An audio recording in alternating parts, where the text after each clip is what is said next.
I believe Optimus is going to be the greatest product ever created by humanity. Elon Musk and his XAI startup have built the largest and most powerful artificial intelligence training supercomputer in the world. As far as I know, there's only one person in the world who could do that, you know?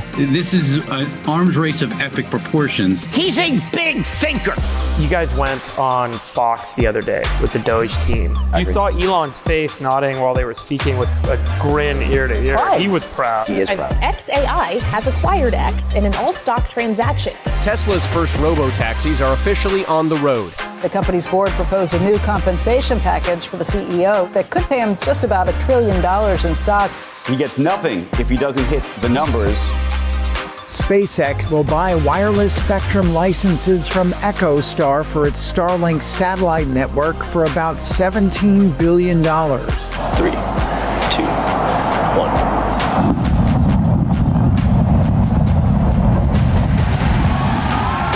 There's a buoy. There's a splashdown. How do you have time? I never understand you. Yeah, well, I do work a lot. Ladies and gentlemen, please welcome Elon Musk. All right. All right. Hello. Where are you? Alto. You're in Palo Alto and Yeah. not Washington, D.C. I'm at Tesla Global Engineering Headquarters in Palo Alto. Yeah. So no more Washington, D.C. You're back at work. You're focused. Yeah? Yeah, I haven't been to DC since May. Okay. that was a hell of a side quest. That was a good side. Any lessons from your time in Washington, D.C.? The government is basically unfixable. Elon, only. I applaud David's noble efforts in this. It's good to have talented people in the administration, but at the end of the day, if you look at our national debt, which is insanely high, the interest payments exceed the Defense Department. War Department budget, and they keep rising. So, if AI and robots don't solve our national debt, we're toast. Which is a great segue. Optimus is, I think, going to be the greatest product in the history of humanity. What's the progress like, and how many of your cycles are going specifically to Optimus? What's the timeline? I think you're on version 3, maybe 4. Tell us everything. Yeah, no, everything would take a long time. We've got time.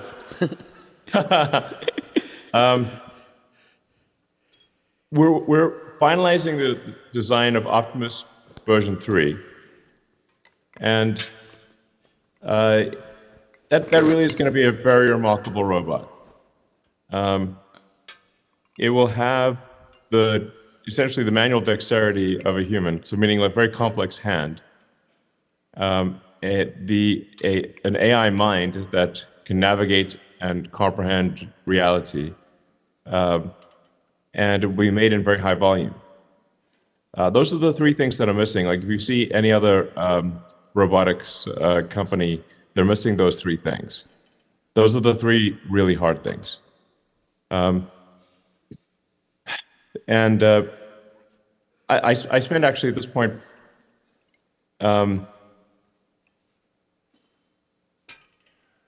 it might be more of my mental cycles than anything else, any other single thing on Optimus. That's solving for real-world AI, all of the electromechanical issues of Optimus, the supply chain and production challenges of it, because there is no supply chain that exists for humanoid robots. So we have to recreate it from scratch, and which requires doing a lot of vertical integration. None of the actuators in Optimus are available from an existing supply chain. So, but I think it is accurate to say that if successful, Optimus will be the biggest product ever. And the cost of it at scale, $20,000, $30,000, $40,000 a robot. What do you think the first wave of them will cost? And yeah, when will we be able to buy one to work on the ranch? I think that the marginal cost of production, once you hit 1 million units per year, is probably around the $20,000 range. It sort of depends on how much you spend on the AI chip in the robot, and you need to achieve a lot of efficiencies in the actuators. There are 26 actuators per arm, like 26 electric motors, gearboxes, and power electronics. But the AI chip will be pretty expensive. Like that might be like $5,000 or $6,000 of the bill of materials, maybe more. But I think at volume, at 1 million units a year, the production cost is probably on the order of $20,000, maybe 25, something like that. And price will be as a function of demand. Elon, can you maybe explain to everybody why the hand is so important to get right, and why, the actuator design is so unique, and, why it's so difficult, why nobody makes it, and why you have to start there almost to build the rest of the robot properly? Well, it turns out the human hands are they've evolved to be this incredibly sophisticated machine. Like your hand is actually a remarkable thing. Look closely at your hands, and think of all the things you can do with your hands, which is a lot. I can think of many things. Yeah, I was just thinking about something. Your hands are a very versatile instrument. Yeah, you could give a high five. Very versatile. You can swing a baseball bat. You can thread needles. You can put thread in a needle. You can play the piano with the violin. You could disassemble or assemble a car. The hands are incredibly versatile instruments, and most of the muscles of the hand are actually in the forearm. So your hand is kind of like it's like a puppet. Like it's mostly a puppet. The muscles are coming from the forearm, and they're pulling the tendons, which are also human tendon design or human tendon evolution is incredibly good. So you've got this web of tendons. You've got I think the human hand has something like, depending on how you count it, 27 or 28 degrees of freedom per in the hand. It's amazing. So in order to create a robot that can be a generalized humanoid, you must solve the hands problem. Yeah. We had Ari. It's got hands, needs hands. Yeah. And so is it like when you were first building Tesla, where the supply chain doesn't exist and now you have to go out and find folks to work with and build all this vertical integration, get support? Is it literally like it's just nowhere to be found and you're going to have to build all of this stuff up? Yes, we could not actually buy the actuators for any amount of money. They simply didn't exist, even though there are, 10, 20,000 electric motors out there of various sizes and shapes. We've had to design every electric motor, gearbox, and the controlling electronics from scratch, basically from physics first principles. Well, the good news is you've got a lot of experience with factories over the last couple of decades. So how challenging is this versus Cybertruck, Model Y, Model X, Gigafactory, the Fabergé egg known as the Model X? Yeah. Right. It's harder than any of those things. Okay. Yeah. Much harder? Significantly, yeah. Starship? Yes. Well, harder than Starship? No, not hard. Starship's harder. Autonomy. So somewhere between a Model X and a Starship. Yeah. What's harder, the hardware or the software? Right now, we're struggling with the final design of the hardware.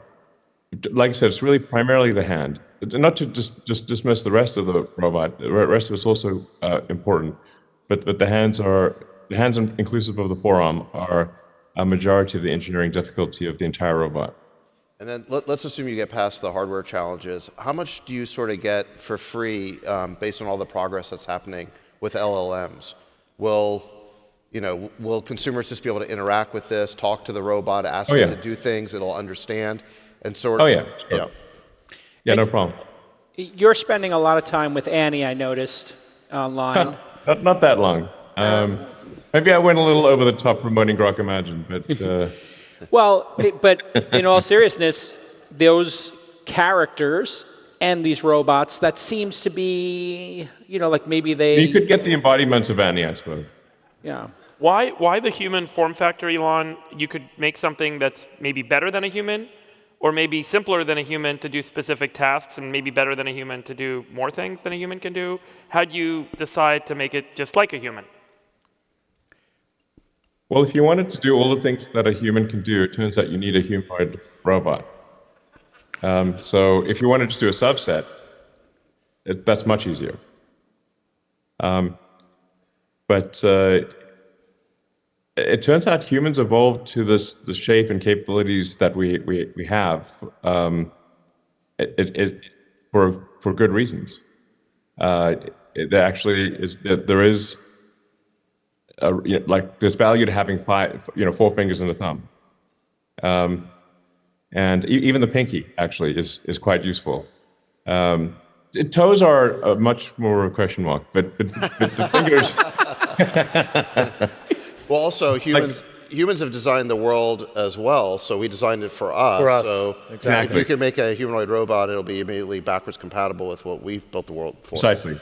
Elon, there's another part of the robot. So there's the LLMs, there's the actuation in the hands, but also there's the silicon that runs it. And there was, Dojo, I think you posted on X AI 5 and AI 6, and it just seemed like you were incredibly excited about the direction in which the silicon layer was also going. Can you tell us about that and what that is, and what are we building here? What is being built? Is it a complement to everything that exists in the world? Is it a potential long-term competitor? What is it? So at Tesla, we basically had 2 different chip programs, one Dojo and one Dojo on the training side, and then what we call AI 4, it's just our inference chip. The AI 4 is currently shipping in all vehicles, and we're finalizing the design of AI 5, which will be an immense jump from AI 4. By some metrics, the improvement in AI 5 will be 40 times better than AI 4. Wow. So not 40%, 40 times. And this is because we work so closely at a very fine-grained level on the AI software and the AI hardware. So we know exactly where the limiting factors are. And so effectively, the AI hardware and software teams are co-designing the chip. So a 40x improvement in the silicon, I think then as everybody here in the audience experiences it, is that just almost like an order of magnitude increase in the quality of FSD and the safety that you experience as a Tesla driver, and then the quality of the robot? Like, where does it all manifest when you bring it up and actually get it into production? Yeah, to be precise, the 40x is on, if you said compared to the worst limitation on AI4, which is running the softmax operation. Yeah. We currently have to run softmax in around 40 steps in emulation mode, whereas that'll just be done in a few steps natively in AI5. AI5 chip will also be easily handle mixed precision models. So you don't have, it'll dynamically handle mixed precision. There's a bunch of sort of technical stuff that AI5 will do a lot better. In terms of nominal sort of raw compute, it's 8 times more compute, about 9 times more memory, roughly 5 times more memory bandwidth. But because we're addressing some core limitations in AI4, you multiply that by that 8x compute improvement by another 5x improvement because of optimization at a very fine-grained silicon level of things that are currently suboptimal in AI4. That's where you get the 40x improvement. You had keep going. So now that said, I am confident that the current chips, AI4 chips that are in the cars, will achieve self-driving safety that is at least 2 to 3 times that of human, and maybe even 10x. Wow. And the software that will be released for that is coming out over the next few months. So version 14 will be the biggest upgrade in Tesla software since version 12. We are increasing the parameter count by an order of magnitude. There's a lot of reinforcement learning that's been used. There's there's like, you can think of AI sort of as a way of compressing reality, and some of those compression steps were too lossy, and we addressed the lossiness in the compression steps. So these are all software updates that'll go out. So just over-the-air updates. Your car is going to feel like it is sentient by the end of the year. Yeah, it feels that way already, to be honest. I saw in the trades that you spent about $17 billion on some spectrum, and so some couch change to enable your satellites and the Starlink network to connect directly with phones. What will that look like in a year or two? Are we going to drop our Verizon account and just expand our Starlink account? We're kind of hoping, because Verizon kind of sucks. How many of you want a Starlink phone? Who wants a Starlink phone? Is it technically Elon, possible? I know you can't see it, but it's everyone. Yeah, it's everyone. All right, cool. So this is a kind of a long-term thing. It will allow SpaceX to deliver high bandwidth connectivity directly from the satellites to the phones. But there are hardware changes that need to happen in the phone. So since these frequencies are not supported in current phones, the chipset has to be modified to add these frequencies. And that probably is a 2-year time frame. So the phones that are able to use the spectrum that was acquired probably start shipping in around 2 years. And then we also need to build the satellites that are going to communicate on those frequencies. So in parallel, we're building the satellites and working with the handset makers to add these frequencies to the phones. And then the satellites and the phones will then handshake very well to achieve high bandwidth connectivity. But the net effect is that you should be able to watch videos anywhere on your phone. Wow. And it's going to be crazy. And do these frequencies, would they work indoors inside buildings? You know, like Yes. your phone currently does? Okay. And so will you be able to have basically if you're in a building with a thick metal roof, then no. But no, the same types of normal homes. Yes. Elon, is your vision for this that instead of having an AT&T account and then roaming when you're in the UK or you're in India, it's just we could have one direct deal with Starlink. It works all over the world eventually, not today, but at some point. Is that the end goal? That basically we don't need a regional carrier, we have a global carrier, and that would be you. That would be one of the options. To be clear, we're not going to put the other carriers out of business. They're still going to be around because they own a lot of spectrum.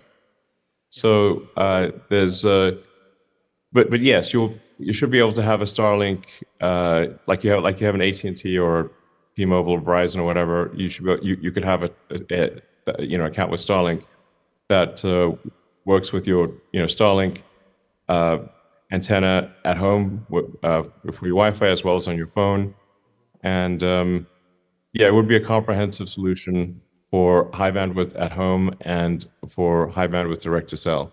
Could you buy some carriers to have more spectrum? Maybe you could buy Verizon? Not out of the question. I suppose that may happen. Let's talk about Starship. You just had a really what appeared to be a phenomenal launch. How close is it to being predictable and ready to go in a commercial setting? I think we'll recover the ship next year. We've got one more launch of the Starlink version 2 stack. There's only one booster and ship left that's in the version 2 design.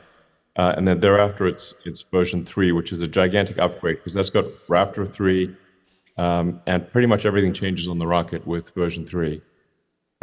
So version 3, might have some initial teething pains because it's such a radical redesign, but it's capable of over 100 tons to orbit, fully reusable. And I think. Unless we have some very major setbacks, SpaceX will demonstrate full reusability next year, catching both the booster and the ship, and being able to deliver over 100 tons to a useful orbit. What does the best rocket in the world do now in terms of tonnage to space?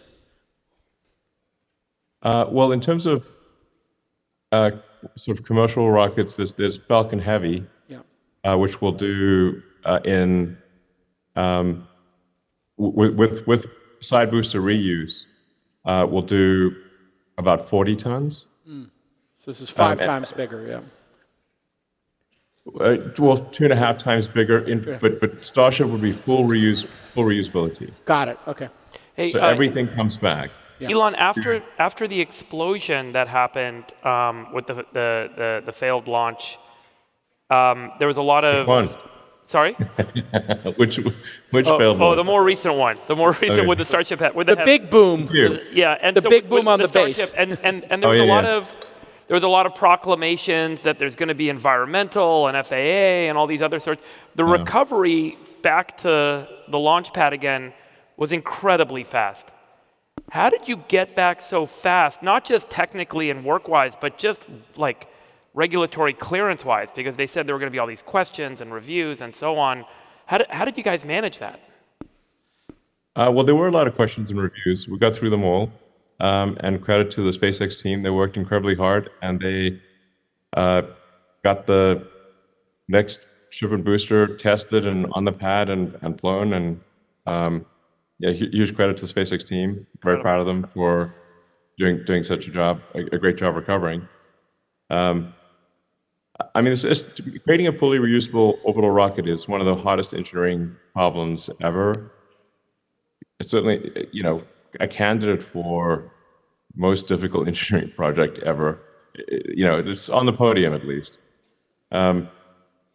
So that's been the goal of SpaceX from the beginning, from 2002, and here we are 23 years later. So it's a long journey, and with a super talent, like by far I think the most talented group of rocket engineers that's ever been assembled, and we're finally next year, I think we'll be able to achieve full reusability.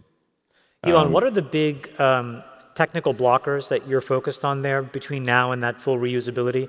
Are there some showstoppers where you're just kind of literally just obsessing over trying to figure out still, or is it more about getting through a laundry list of your learnings and just integrating it into the next launch?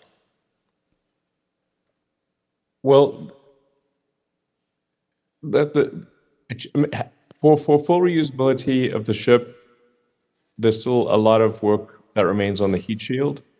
So no one's ever made a fully reusable orbital heat shield. Like the shuttle heat shield had to go through 9 months of repair after every flight. Right. So no one has ever made a fully reusable orbital heat shield. And is that a material science problem, or is that an engineering problem, or both? Yeah, I mean, it's a material science engineering problem. But we really are looking at the fundamental physics here. Again, physics first principles, and trying to figure out how do we make something that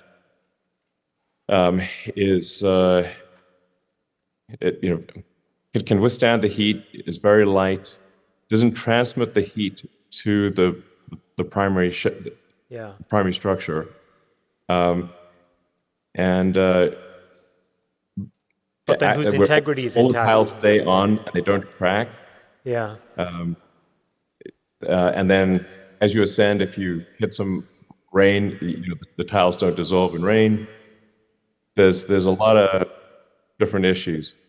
And then you really need to know that these tiles are working. You can't go through this laborious inspection. So it really needs to be these tens of thousands of tiles all work and don't need to be refurbished or checked one by one, as was the case with the shuttle.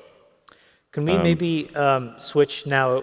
Who else were you talked about Tesla? Then you go to SpaceX. Yeah. Now I'd like to ask you some questions about Grok and XAI. You want to just give us an update? I think you kind of talked about where the next gen model is, and you said something incredible. I still don't think people really understand it, which is, there's going to be a next training run where you expect, not to start from the, Common Web and Common Crawl, where you expected an enormous amount of synthetic data. Just tell us about how the evolution of Grok is going and this innovation and why it's so important. Yeah, so we're running using a lot of inference compute and reasoning to look at all of the source data, which is really the corpus of human knowledge, and then thinking about each piece of information and then adding what's missing, and correcting mistakes and removing falsehoods from that training data. So it's like if you take say Wikipedia as an example, but this really applies to books, PDFs, the websites, every form of information. The Grok is using heavy amounts of inference compute to look at, as an example, a Wikipedia page and say what is true, partially true, or false, or missing in this page. Now rewrite the page to correct remove the falsehoods, correct the half-truths, and add the missing context. Well, Elon, by the way, could you just publish that? Could we create like a Grokipedia? I mean, that would be especially very for our valuable. bio pages, Because which are a Wikipedia- disaster. Yeah. Wikipedia is so biased, and it's a constant war. If something gets corrected, 5 minutes later, there'll be an army of people trying to. I mean, it's become hyper partisan, and there's like activists all over it.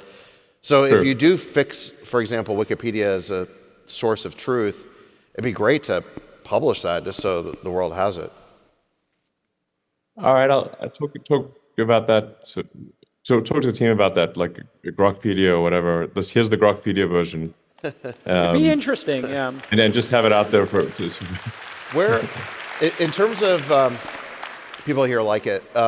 In terms of training Grok 5, you're scaling up your supercluster in Colossus and Memphis. Colossus 2 now, yeah. But we have a second one. Yeah, could you give us an update on that? And then also, as part of that, where are we in the scaling laws? If you scale a bigger cluster, do you get a more powerful AI model? Is there a point of diminishing returns? Or like how much more compute, if you throw twice as much compute at it, do you get a 10% better model? Do you get a 100% better model? Like, is it log linear? What, I guess, how much more juice is there left in scaling hardware, do you think? I think there's a natural logarithmic function associated with the amount of compute. So then like say for argument's sake, like 10x more compute will double the intelligence. Maybe that might be a rough rule of thumb. But that still means that you go from 100 IQ to 200 IQ. It's still pretty big deal. And I think we'll see intelligence continue to scale all the way up to where most of the power of the sun is harnessed for compute, and then ultimately most of the power of the galaxy. Sort of Kardashev 2, Kardashev 3 scale compute. So I guess one should think of artificial intelligence not as sort of this, a destination that you reach, but really as part of the overall escalation of intelligence that we are aware of.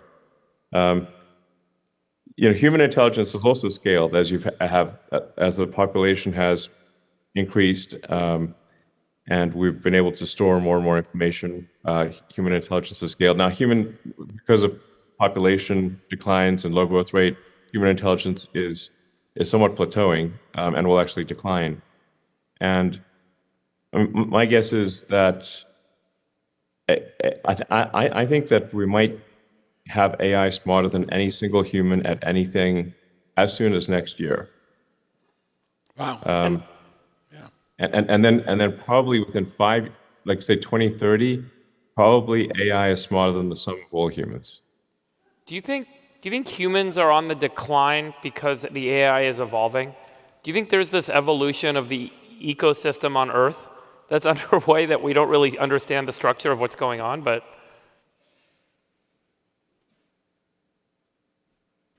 maybe we implicitly know that it's coming.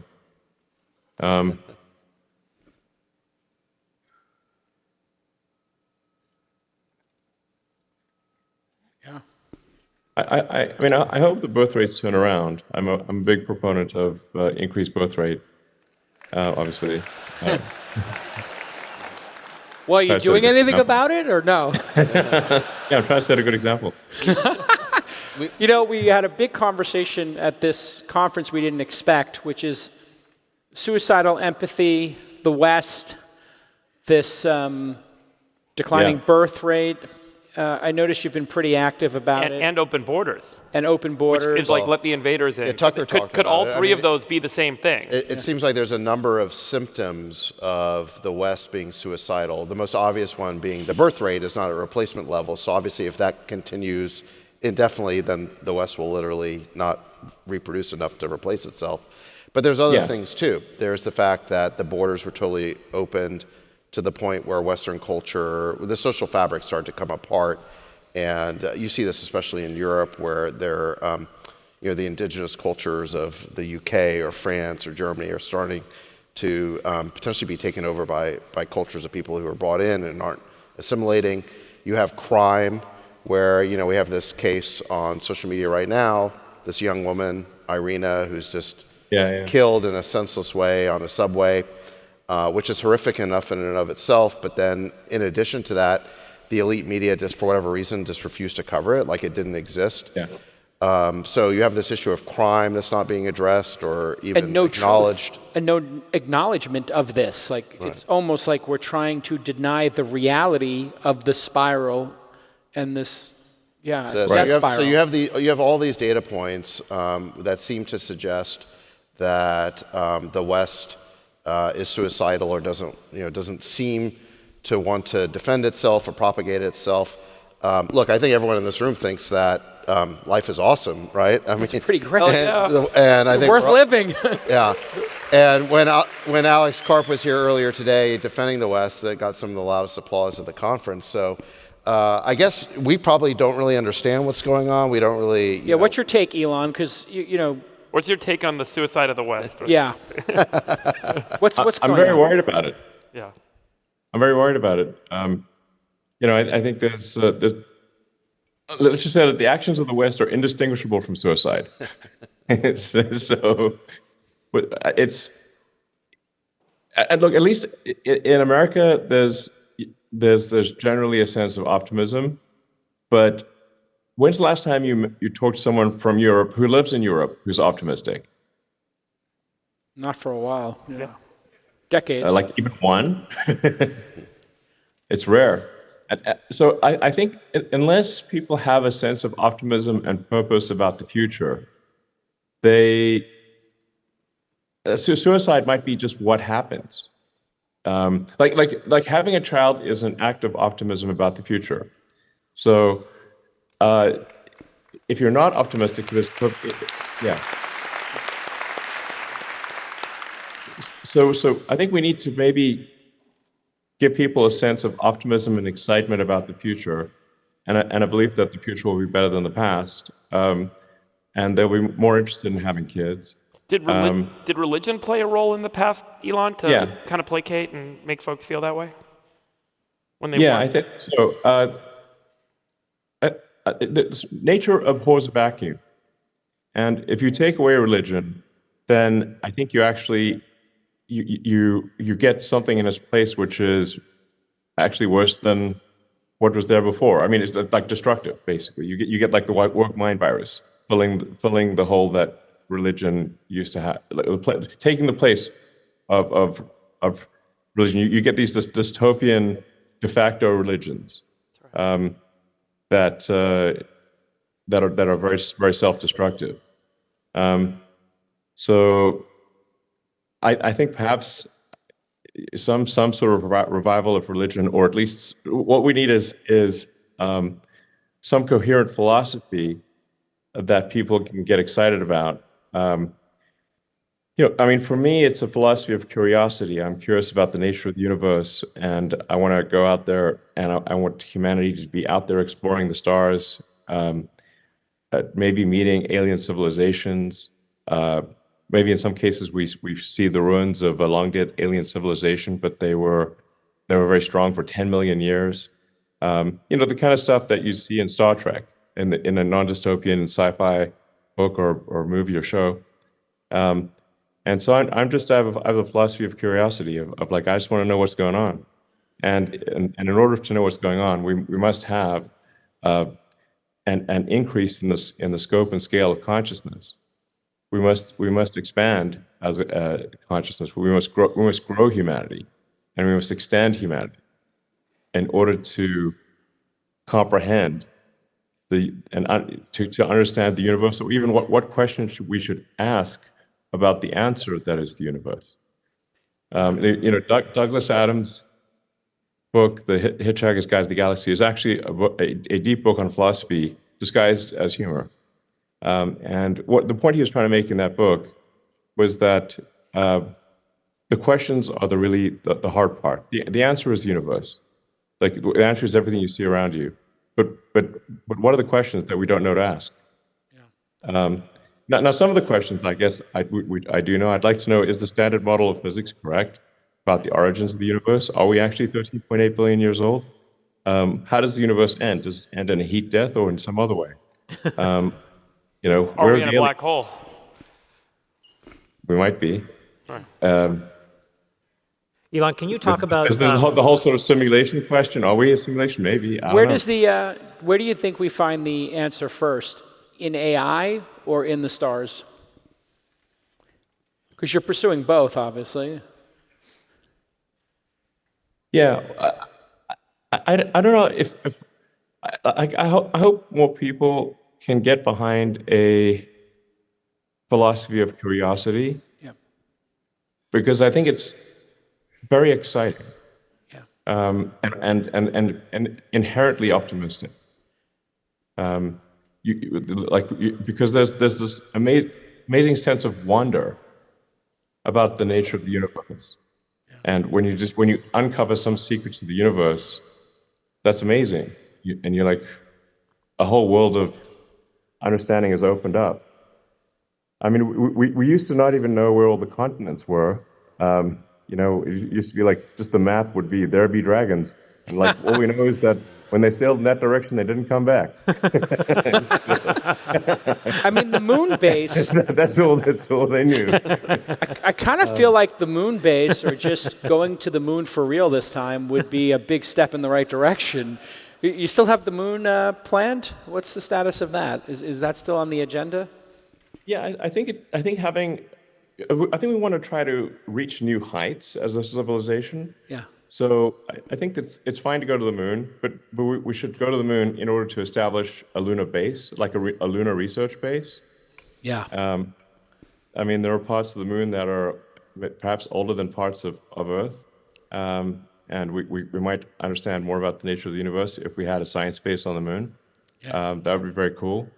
And then we also want to go beyond the moon to Mars and build a self-sustaining city on Mars. I do think that that there is a fork in the road of human destiny where if we can establish a self-sustaining city on Mars, with the key test being if the resupply ships from Earth stop coming for any reason, does Mars continue to prosper or does it die out? At the point at which Mars is able to prosper and grow on its own, the probable lifespan of consciousness is dramatically greater because we are no longer dependent on everything going right on Earth. You know, there's always some possibility of self-annihilation on Earth with the World War III or a super virus or a meteor like that destroyed the dinosaurs. We know from the fossil record that there've been many mass extinction events. So the question that I sort of am always wondering about is, will the civilizational arc continue to ascend such that we can make Mars self-sustaining before the civilizational arc descends? Because the window of opportunity to make life multiplanetary exists now for the first time in the 4.5 billion year history of Earth. Yeah. Elon, let's assume that we get there and you're there. You know, you'd be the elder statesman, you'd have the moral authority of Mars. How do you run Mars? But there's this point that I think I want to just emphasize again that it's more important than the form of governance on Mars or who's there in the early days. What really matters is that Mars is self-sustaining, that we are truly a multi-planet species, and such that we've achieved planetary redundancy. So that if something, and obviously we should do everything possible to make sure life on Earth is great, but there's always some risk of an annihilation event on Earth. Yeah. Like I said, self-annihilation or some natural disaster. And so the probable lifespan of consciousness increases dramatically as soon as we are a multi-planet species, with the key test being, can Mars survive if the resupply ships stop coming?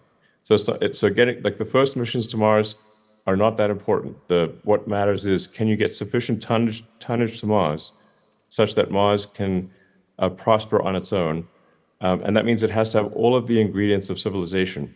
It's not just that you need to build, for example, a chip factory on Mars or chip fab on Mars, but you need the ability to build chip fabs. Do you have a sense of the time scale? Like, let's assume Starship is at a state starting in 2026, then there's going to be a bunch of testing, obviously. There's going to be a bunch of early testing. We only have certain launch windows, so there's a bunch of time constraints. Is this a 50-year thing in your mind? Is it a 150-year thing? Is it something that is for our generation, or is it our children's generation? Where do you see that point if it's optimally possible? If things go and break our way. I think it can be done in 30 years. Wow. So if provided there's an exponential increase in the tonnage to Mars with each successive Mars transfer window, which is every 2 years. So every 2 years the planets align and you can transfer to Mars. So I think in roughly 15, but maybe as few as 10, but 10 to 15-ish Mars transfer windows, if you're seeing exponential increases in the tonnage to Mars with each Mars transfer window, then it should be possible to make Mars self-sustaining in about, call it roughly 25 years. Amazing. That's incredible. All right, ladies and gentlemen, Elon Musk. We'll see you when we're back in town. We miss you. All right. We'll see you in person next time. Yeah. Thank you, brother. Thank you, Elon. All right.